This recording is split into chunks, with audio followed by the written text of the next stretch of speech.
Derek tossed the divorce papers onto the scratched oak dining table, adjusting his new Rolex, a gift from the woman waiting for him in the idling Mercedes outside. "I'm sorry, Gabrielle, but I've outgrown this." "I've outgrown you," he said, his eyes dripping with pity as he took in her faded grey cardigan. "Victoria can give me the life I deserve. She's bringing me into the elite circle at Vanguard." Gabrielle stared at the documents, biting the inside of her cheek to hide a razor-sharp smile. Derek was dumping her for a wealthy executive at his company, a company that, unbeknownst to him, Gabrielle owned outright. The alarm clock on Derek's side of the bed blared at exactly 5:30 a.m., a sharp, aggressive sound that perfectly matched his driving ambition. He slapped it off, groaning as he rolled out from beneath the sensible cotton sheets. Across the mattress, his wife, Gabrielle, merely stirred, pulling the duvet over her messy chestnut hair. To Derek, Gabrielle was the epitome of stagnation. When they had met at Northwestern University 7 years ago, her lack of pretension had been charming. She was an art history major who wore thrifted sweaters and drank black coffee. Derek, a fiercely competitive business major from a working-class family in Ohio, had liked that she didn't demand expensive dinners or designer bags. She was a safe, comfortable harbor while he built his ship. But now, at 32, Derek felt that his ship was ready to conquer the ocean, and Gabrielle was the anchor dragging him down. He walked into the bathroom of their modest 3-bedroom home in Evanston, Illinois, and turned on the shower, wincing at the slightly temperamental water pressure. He was a senior project manager at Vanguard Holdings, one of the most aggressive and rapidly expanding commercial real estate and tech investment firms in the Midwest. He wore tailored suits, networked with millionaires, and spent his days in glass-walled boardrooms overlooking the Chicago skyline. When he walked out of the bathroom, freshly shaven and smelling of expensive cologne, Gabrielle was in the kitchen. She was wearing a pair of worn-out yoga pants and an oversized university sweatshirt, pouring water into a standard drip coffee maker. "Morning," she said, offering a soft smile that didn't quite reach her eyes. The emotional distance between them had been growing for over a year. "I need to be at the office by 7, Derek said curtly, checking his phone. "Richard Hughes is flying in from the New York office. The CEO doesn't just show up for nothing. We're acquiring the Harrison building, and I need to make sure my team's projections are flawless." "That sounds like a big opportunity," Gabrielle said, leaning against the counter. "Just don't burn yourself out, Derek. You worked until 10 last night." Derek scoffed, a short, bitter sound. "Someone has to pull the weight, Gabrielle. We can't all just sit at home doing freelance accounting for small businesses. Some of us are trying to build a future." Gabrielle looked down at her coffee mug, hiding her expression. "I bring in my share." "Your share barely covers the property tax and the groceries," he muttered, grabbing his leather briefcase. "I'll be home late. Don't wait up." When the front door clicked shut, the heavy silence of the house settled around Gabrielle.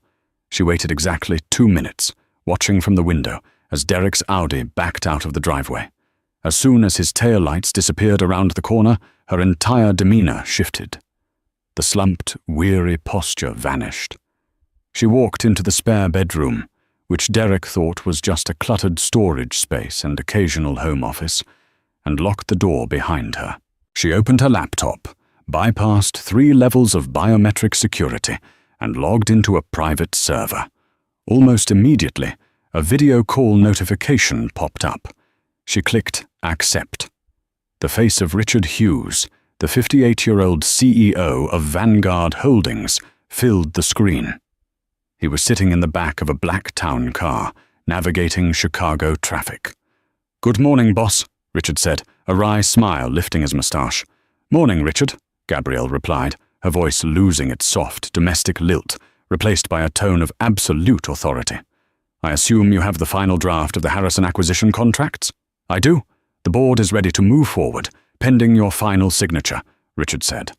"Though I must say, It feels entirely ridiculous flying all the way to Chicago to pretend to run a company that you're managing from a suburb 20 miles away." Gabrielle sighed, leaning back in her ergonomic chair. "You know why we set it up this way, Richard. When I created Vanguard with the seed money from my first algorithm patent, I saw what sudden massive wealth did to people. It ruined my parents. It ruined my first engagement. I wanted Derek to love me for me, not for $1 billion portfolio. I wanted us to build a normal life."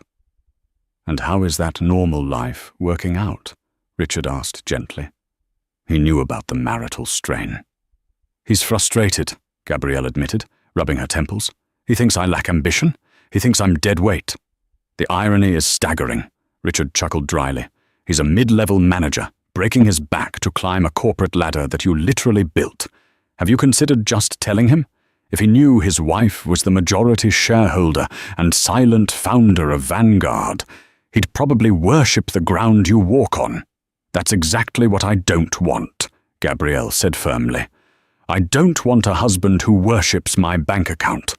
I want a partner." I've been quietly approving his bonuses, moving him up the chain, hoping financial security would make him relax. But it's just making him arrogant. "Well, his arrogance is about to be tested," Richard noted, glancing at a file on his lap. "We're bringing in a new vice president of acquisitions today. Victoria Kensington. Her father is Arthur Kensington, the British developer. She's got a fat Rolodex and a lot of flash. I'm assigning Derek to be her right-hand man to smooth over the transition." Gabrielle frowned slightly. She knew of Victoria Kensington. The woman was notorious in high society circles for being ruthless, incredibly glamorous, and chronically hungry for attention. "Keep an eye on that dynamic, Richard. Derek is easily blinded by shiny things." "Will do, Gabrielle. I'll send the contracts to your secure proxy." The call ended. Gabrielle looked at her screen, a sense of deep, gnawing unease settling in her stomach. She loved Derek. She had hidden her wealth to protect their love. But as she watched the ticker tape of her company's stock price scroll across her monitor, she wondered if her grand experiment in living a normal life was about to blow up in her face. Victoria Kensington was a hurricane, wrapped in a $1,000 silk trench coat. When she stepped off the elevator onto the 42nd floor of the Vanguard building, every head turned. She was tall, with sleek blonde hair cut into a sharp bob, wearing impossibly high Christian Louboutin heels that clicked menacingly against the Italian marble floors. She smelled of Tom Ford perfume and old money.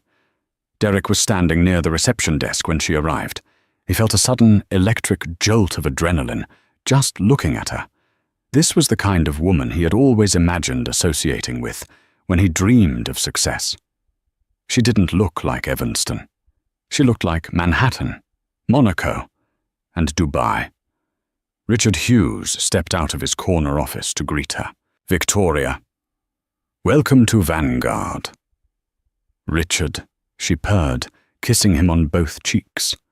"Let's hope this Chicago branch isn't as dreadfully provincial as people say." "We do our best," Richard said smoothly. "Let me introduce you to your primary liaison. This is Derek Sterling, one of our top senior project managers. He knows the local market inside and out." Victoria turned her pale blue eyes onto Derek, assessing him from the cut of his suit to the polish on his shoes. Derek unconsciously stood taller, puffing out his chest. "Sterling," she said, tasting the name. "Well, Derek, I hope you have stamina.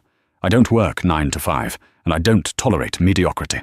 "Neither do I, Miss Kensington," Derek replied, meeting her gaze with a confident smirk. Over the next 6 weeks, Derek's life became a whirlwind. He barely saw Gabriel. When he did come home, it was past midnight, and he was usually buzzing with the adrenaline of high-stakes negotiations and the expensive scotch Victoria favored. Victoria operated in a world Derek had only read about in Forbes. She took him to private, invitation-only clubs for client dinners that felt more like lavish parties. She drove a silver Mercedes-Benz G-Class and lived in a sprawling penthouse in the Gold Coast neighborhood. What Derek didn't know, what very few people knew, was that Victoria's wealth was largely a glittering facade. Her father, Arthur Kensington, had quietly cut her off 2 years prior after she squandered millions on failed fashion ventures and lavish vacations. Victoria was deeply in debt, leveraging her family name to maintain her lifestyle and secure high-paying corporate positions. She needed Vanguard to pay off, and she needed a devoted, capable man to do the actual heavy lifting while she took the credit. Derek was the perfect mark. He was smart, hard-working, and deeply insecure about his own status. One rainy Thursday evening, after successfully securing the zoning permits for the Harrison project, Victoria poured them both a glass of Macallan 25 in her penthouse. The city lights glittered through the floor-to-ceiling windows, reflecting off the crystal decanter. "You're brilliant, Derek," Victoria said, handing him the glass. She let her fingers brush against his. "You did the work of 3 men this week. Richard is a fool for keeping you as a mere manager. You should be a director. You should be an executive." Derek took a slow sip, letting the warmth of the praise and the alcohol wash over him. "I'm pushing for it." "But corporate bureaucracy, it's not just bureaucracy," Victoria said softly, stepping closer. "It's your image. To be at the top, you have to look like you belong there. You have to live like it. Who is supporting you behind the scenes? Who is standing beside you at the galas?" Derek's mind immediately flashed to Gabrielle. Gabrielle, in her sweatpants, clipping coupons for the grocery store, asking him to fix the leaky faucet in the guest bathroom. A wave of profound embarrassment washed over him.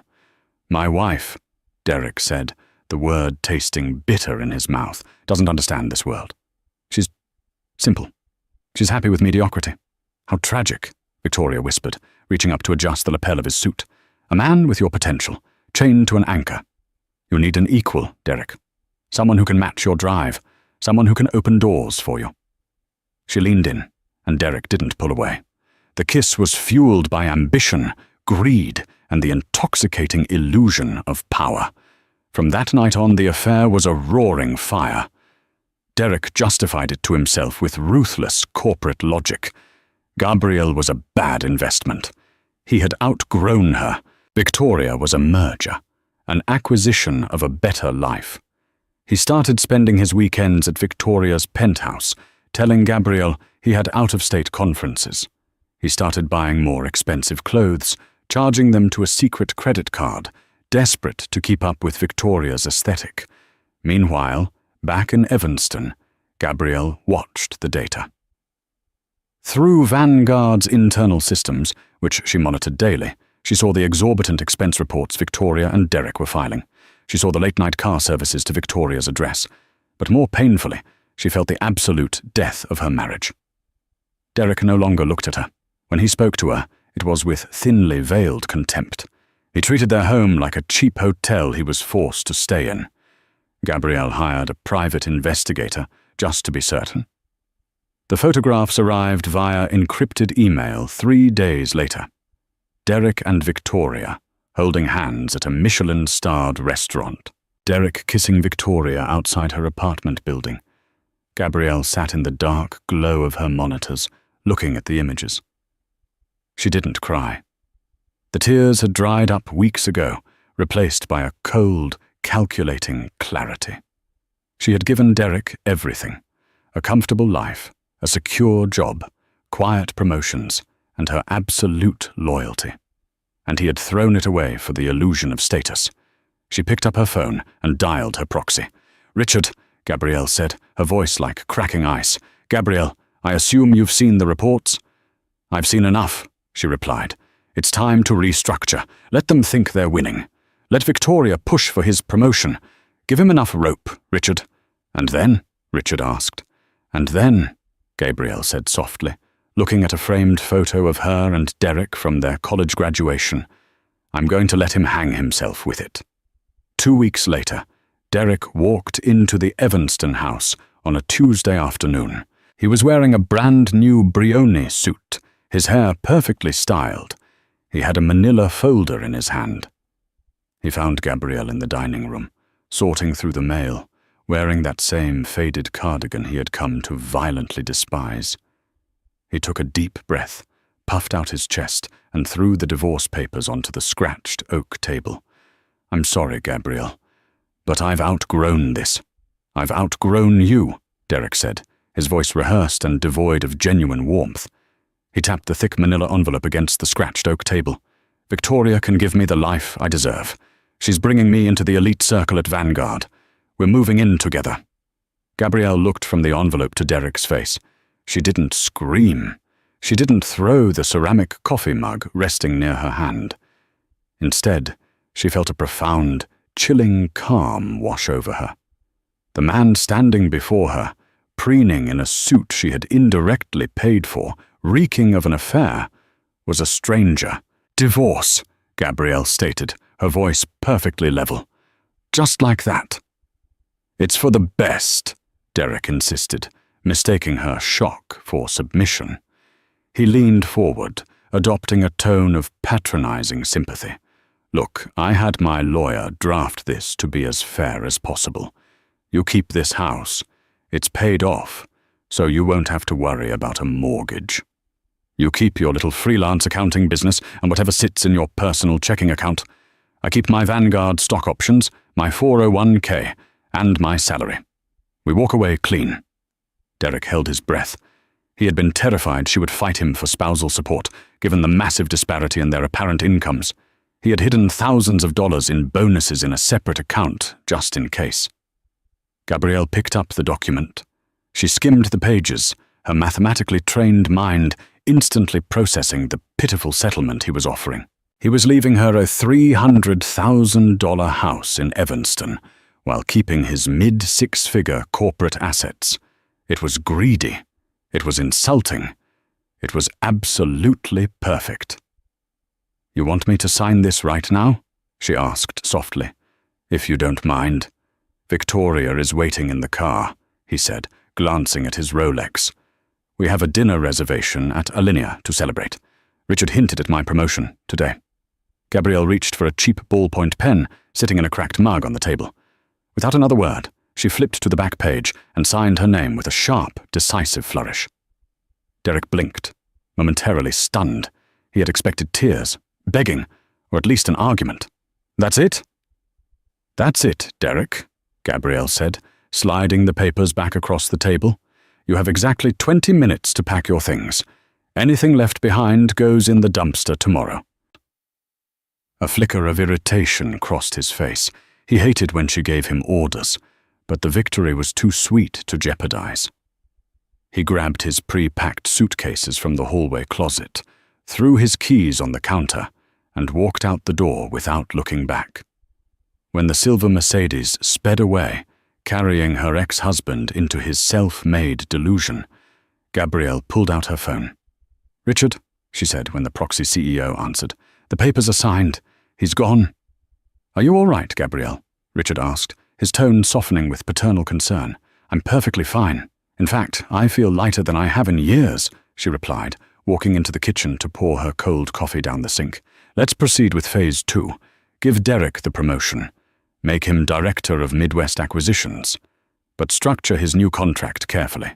I want his entire compensation package, base salary included, heavily leveraged against the success of the Harrison project." "A high-risk, high-reward structure," Richard noted. "Standard for cutthroat executives, but a tightrope walk if the project fails." "Exactly.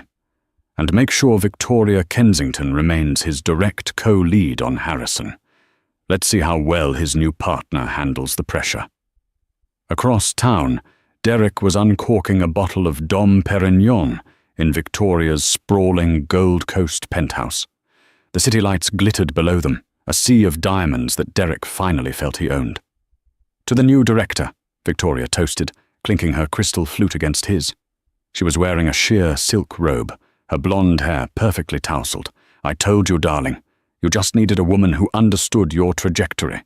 "I couldn't have done it without you," Derek said, pulling her close. Gabrielle signed the papers without a fight. She's completely clueless. Victoria laughed, a sharp, brittle sound. Of course she is. Small-minded people never see the big picture. Now, about your new wardrobe. As a director, you can't be seen driving that leased Audi anymore. You need something European. And we have the Vanguard Gala coming up next month. I've already contacted a tailor in Milan for your tuxedo. Derek hesitated.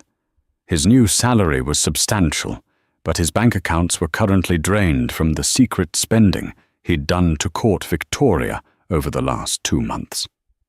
I might need to wait for my first director-level bonus to clear before I buy a new car, Vic. Victoria pouted, tracing a manicured nail down his chest. Derek, in our world, perception is reality. If you look like you're waiting for a paycheck, people treat you like an employee. If you look like you own the bank, they hand you the keys. Put it on credit. Leverage your new title. That's how wealth is built. Blinded by her glamour and terrified of losing her respect, Derek nodded.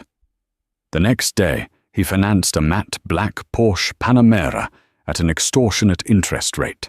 What Derek didn't know was that while he was financing cars to impress Victoria, Victoria was dodging phone calls from collection agencies. The penthouse they were drinking in was 3 months behind on rent. The designer clothes were bought on maxed-out credit cards secured by her father's long-revoked guarantor status. Victoria was a shark swimming in incredibly shallow water, and Derek was her new line of credit. 2 months into Derek's new life, the cracks in the glamorous facade began to spiderweb. His promotion to director had come with an enormous corner office and a crushing workload. The Harrison acquisition, a massive $300 million commercial real estate deal, was entirely on his shoulders. Victoria, who was supposed to be managing the international investors, was increasingly absent. She arrived at the office at 10, took 3-hour lunches, and left by 4, complaining of migraines that could only be cured by spa visits. Derek was drowning. He was working 14-hour days just to cover her end of the paperwork. Every time he tried to confront her, she manipulated him flawlessly. "Derek, darling, I'm the face of this operation," she would say, adjusting her Cartier bracelets. "I secure the relationships. You execute the details. That's why we're such a perfect team. You wouldn't want me to tell Richard you can't handle the pressure, would you?" Terrified of looking weak, Derek swallowed his exhaustion and worked harder. But the financial strain was becoming impossible to ignore. A week prior, Derek had accidentally opened a piece of mail at the penthouse. It was a final notice of eviction. When he confronted Victoria, she had burst into theatrical tears, claiming her corrupt wealth manager in London had frozen her trust fund assets in a petty legal dispute. "It's just a temporary cash flow issue, Derek," she had sobbed. "It will be cleared up in 30 days. But if I get evicted, the scandal will ruin my reputation. The investors will back out of the Harrison deal."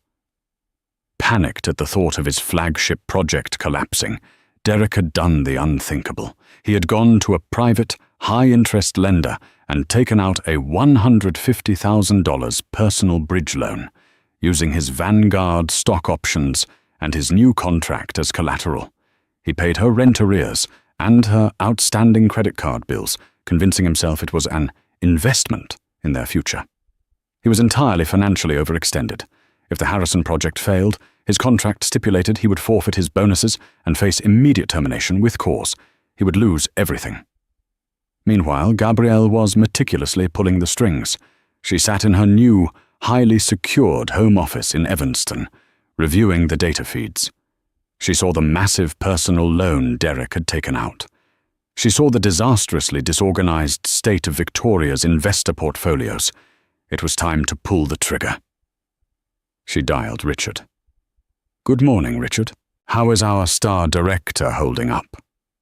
"He looks like he hasn't slept in a week," Richard reported from his Chicago office. "Victoria is practically useless on the Harrison deal. She's alienated 2 of the primary Japanese investors with her arrogance. Derek is trying to patch the holes, but it's a sinking ship. Perfect, Gabrielle said, her voice laced with cold satisfaction. It's time for the Vanguard annual gala, and Richard, I think it's time the silent founder finally makes an appearance to address the board. Richard chuckled. Are you sure, Gabrielle? You've guarded your anonymity fiercely for 5 years. I am sure. I want an independent, top-to-bottom audit of the Harrison project initiated immediately. Send the notice to Derek's desk this afternoon. Tell him the mysterious founder has personally requested it before they sign off on the final funding. He's going to panic. Let him.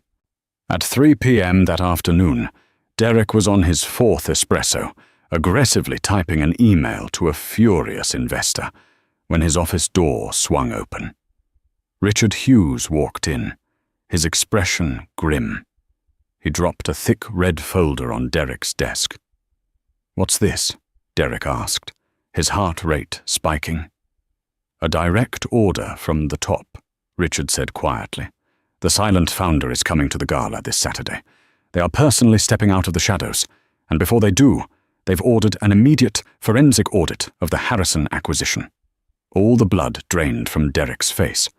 An audit? Richard, the deal is in a delicate phase. Victoria is still firming up the international commitments. If auditors start digging around, it's going to look like we lack confidence. It could spook the buyers. Then you better make sure the books are flawless, Derek, Richard said, leaning over the desk. Because if this audit finds that the project is mismanaged, the founder won't just fire you. They will trigger the penalty clauses in your contract. You'll be left with nothing. As Richard left the office, Derek felt a wave of pure nausea wash over him. He frantically dialed Victoria's cell phone. It went straight to voicemail. He spent the next 3 days in a state of sheer terror, desperately trying to reconcile the files Victoria had neglected. The more he dug into her work, the more horrifying it became. Promises had been made to investors that Vanguard could never keep. Budgets were wildly inflated. Victoria hadn't just been lazy. She had been actively falsifying projections to make herself look better to the board. When Derek finally cornered her at the penthouse on Friday night, the eve of the gala, he was trembling with rage. "You lied to me!" Derek shouted, throwing a stack of printed emails onto her glass coffee table. "These international commitments are fake. You haven't spoken to the Tokyo Group in a month." Victoria, who was applying expensive serum to her face in the mirror, barely flinched. "Keep your voice down, Derek. I was going to secure them next week at the gala." "The gala is tomorrow, Victoria, and the founder is coming. They ordered an audit. Do you understand what this means? If this deal collapses, I lose my job, my stock, everything. And I'm $150,000 in debt because of your cash flow problem." Victoria turned around, her eyes turning cold and hard, the mask of the loving, supportive partner completely vanishing. "Then fix it, Derek. That's what you're good for, isn't it? You're a middle-class workhorse. I gave you the aesthetic. I gave you the connections. Now do the actual work." Derek stared at her, the horrific realization finally crashing down on him. She didn't love him. She didn't even respect him. He had abandoned a woman who had genuinely cared for him to become a glorified, debt-ridden assistant to a con artist. "I can't fix this, Victoria," Derek whispered, his voice cracking. "The audit is already happening. We're going to be exposed tomorrow night."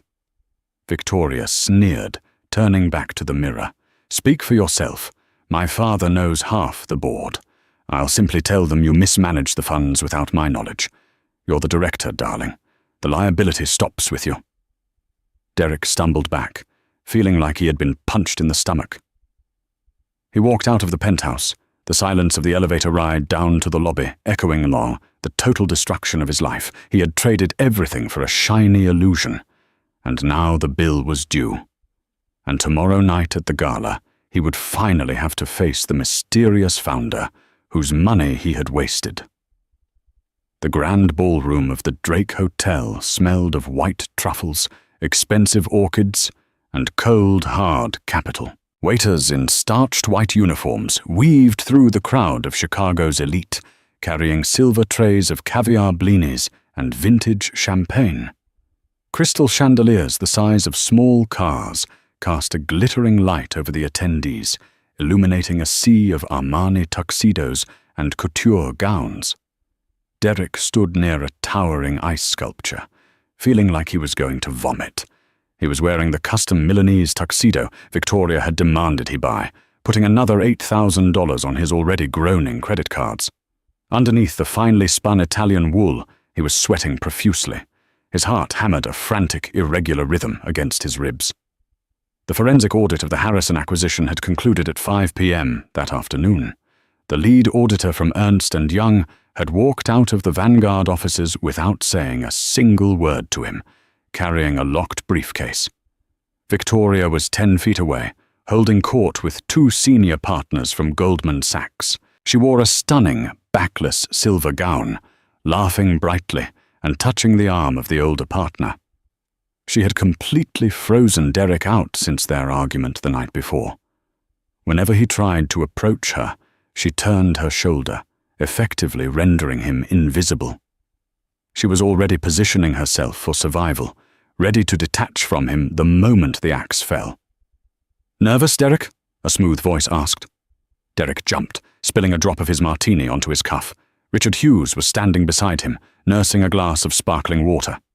The older man looked impeccably calm, adjusting the cuffs of his tailored suit. "Just anticipating the founder's speech, Richard," Derek lied, his voice tight. "It's a big night for the firm."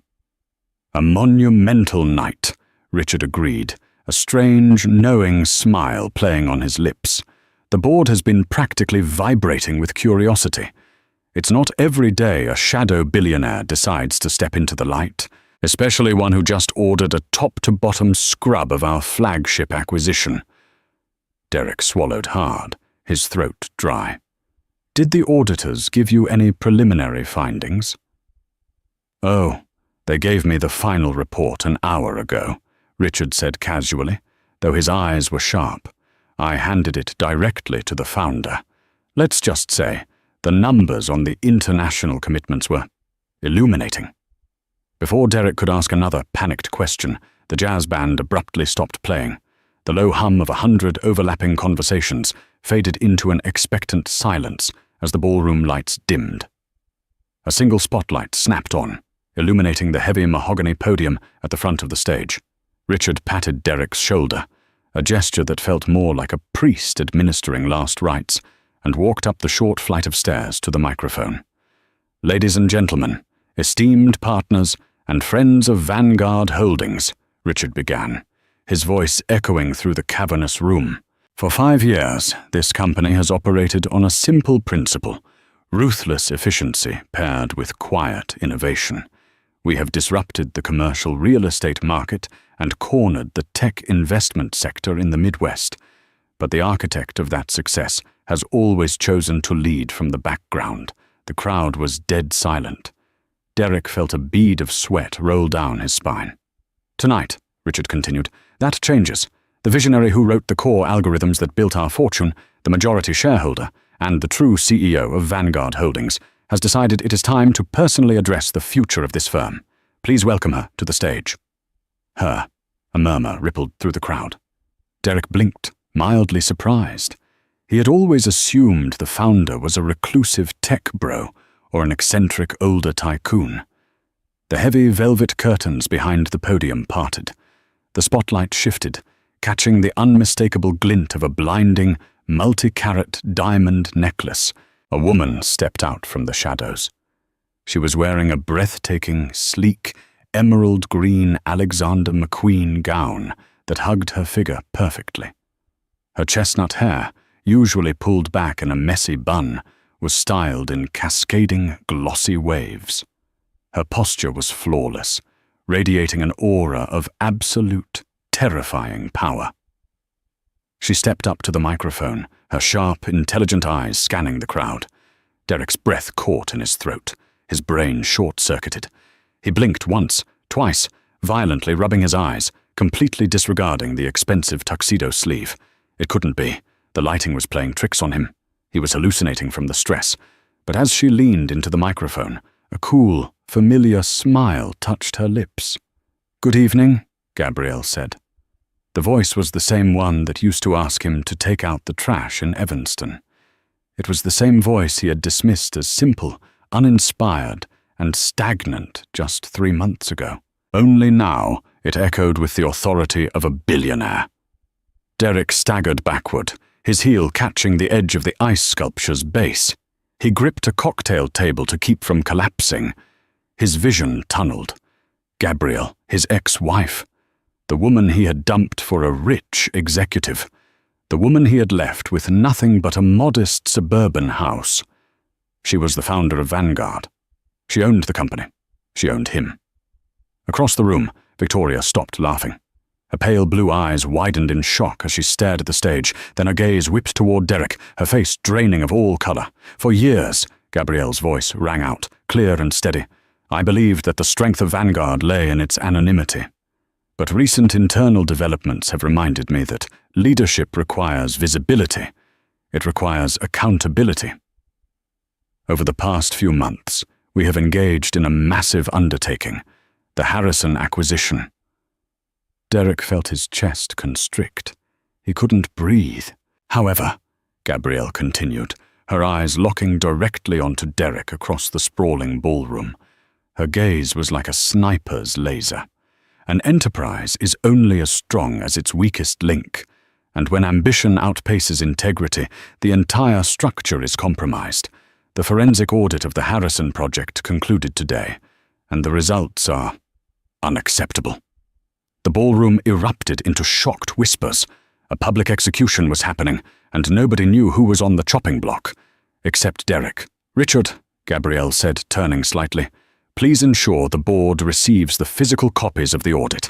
I will be handling the restructuring of the acquisitions department personally, starting right now." She stepped away from the podium, the spotlight following her as she descended the stairs. She didn't mingle. She didn't stop to shake hands. Accompanied by 2 massive private security contractors, she walked straight towards the heavily guarded VIP suite off the main floor. Before the heavy oak doors closed behind her, she paused, looking directly at Derek and Victoria. "Mr. Sterling." "Miss Kensington," Gabrielle called out, her voice cutting through the murmuring crowd like a serrated blade. "My office. Now." The Gold Coast room was a private enclave designed for billion-dollar handshakes, featuring leather armchairs, a private bar, and soundproof walls. Right now, it felt like an interrogation cell. Derek's legs were practically numb as he walked through the doors. Victoria trailed behind him, her usual predatory confidence completely shattered. She looked small, clutching her silver clutch like a shield. Gabrielle was sitting behind a massive mahogany desk, a thick red folder resting in front of her. Richard Hughes stood to her right, his arms crossed. "Close the door," Gabrielle ordered. Derek pushed the heavy oak doors shut. The click of the lock sounded like a gunshot in the silent room. He turned to face his ex-wife, his mind desperately trying to reconcile the woman in the emerald gown with the woman in the faded cardigan. "Gabrielle, Derek choked out, his voice trembling. "I don't understand. How—" "You don't need to understand my financial portfolio, Derek," Gabrielle interrupted, her voice entirely stripped of emotion. It wasn't angry, it was clinical, which was infinitely worse. "You only need to understand yours. Sit down." Derek collapsed into one of the leather chairs. Victoria remained standing, her eyes darting nervously between Gabrielle and Richard. "Let's start with you, Victoria," Gabrielle said, flipping open the red folder. "According to the Ernst & Young audit, 80% of the international investor commitments you filed for the Harrison project are fraudulent. The Tokyo Group pulled out 6 weeks ago. The London syndicate never even signed a letter of intent.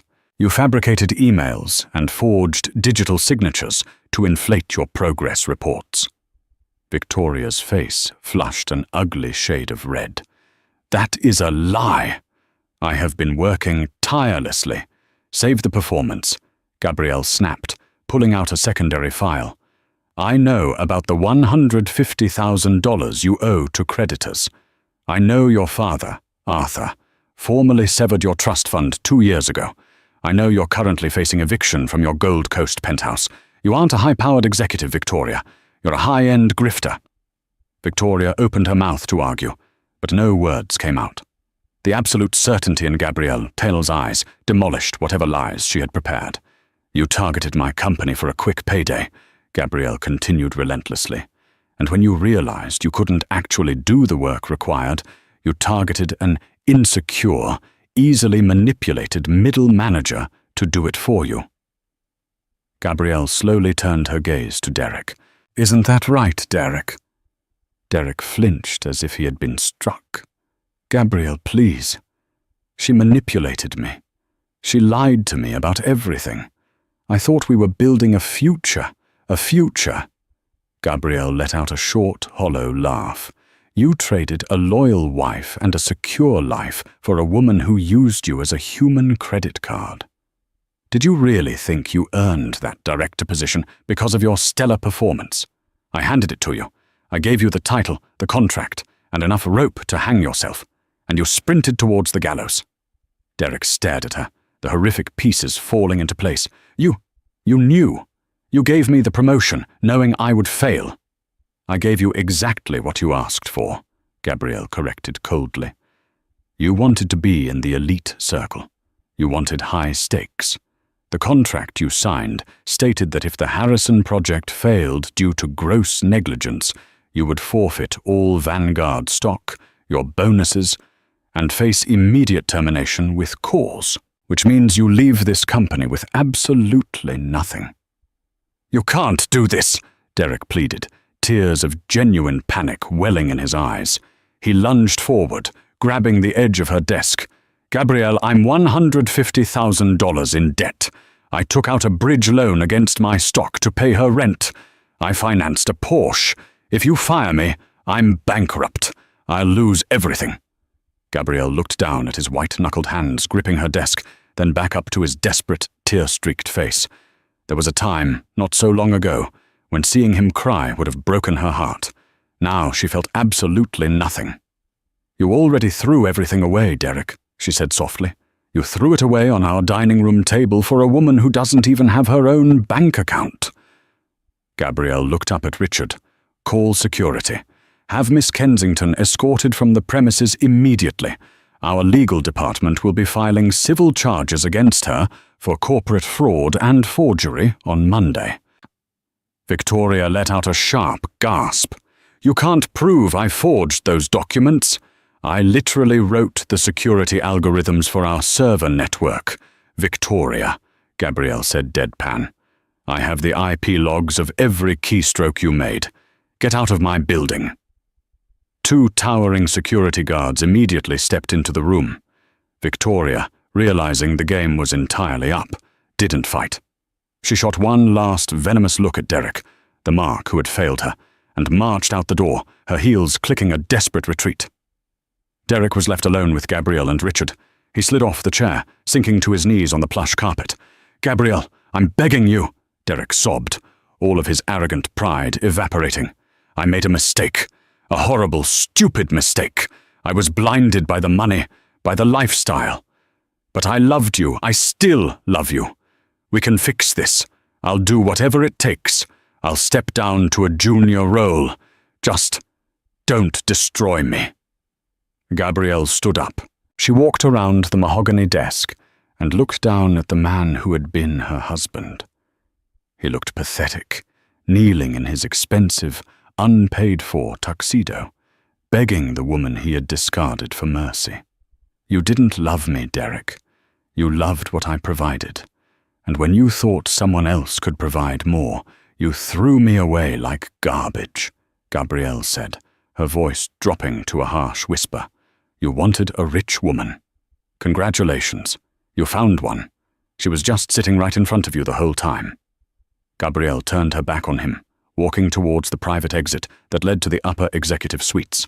"Your corporate badge has been deactivated," she called over her shoulder. "Your final, pro-rated paycheck for base hours will be mailed to whatever address you can afford now. Goodbye, Derek." As the door clicked shut behind her, leaving Derek kneeling in the silence of his total ruin, Richard Hughes walked over and dropped a single sheet of paper onto the floor in front of him. It was a formal termination notice. "You have 5 minutes to vacate the property, Mr. Sterling," Richard said coldly, "or I'll let the guards physically remove you." Monday morning hit Derek like a runaway freight train. He woke up not in the Egyptian cotton sheets of the Gold Coast penthouse, but shivering violently in the driver's seat of the matte black Porsche Panamera, parked in a stark, fluorescent-lit Walmart parking lot in Skokie. His custom Milanese tuxedo, now hopelessly wrinkled and smelling of stale sweat and profound regret, clung to his frame. When he had attempted to return to Victoria's building after the catastrophic gala, the night doorman, acting on Victoria's frantic, aggressive orders right before she fled the premises, had physically barred his entry. His security keycard was deactivated. His designer clothes, his laptop, and the few possessions he hadn't already abandoned at Gabrielle's house in Evanston were locked away behind impenetrable glass doors. He pulled his phone from his pocket, his hands shaking. His banking application displayed a horrifying, undeniable reality. The $150,000 personal bridge loan from Sterling Credit Union was demanding its first brutal interest payment. His primary checking account held exactly $412. His Vanguard stock options, which had always been his ultimate financial safety net, were legally vaporized the very second Richard Hughes handed him the termination papers. Desperation clawing at his throat, Derek drove to the luxury European dealership in Naperville, where he had financed the Porsche just weeks prior. He walked into the pristine showroom looking like a deranged, hungover groomsman and practically begged the general manager to take the vehicle back. "Mr. Sterling," the manager said, a mixture of stark pity and corporate disdain in his eyes as he looked over the financing contract. "You drove it off the lot. The depreciation alone is 30%. Even if we process a voluntary repossession today to save you the tow fee, you are still entirely on the hook for the negative equity. That's nearly $40,000 you owe us, effective immediately."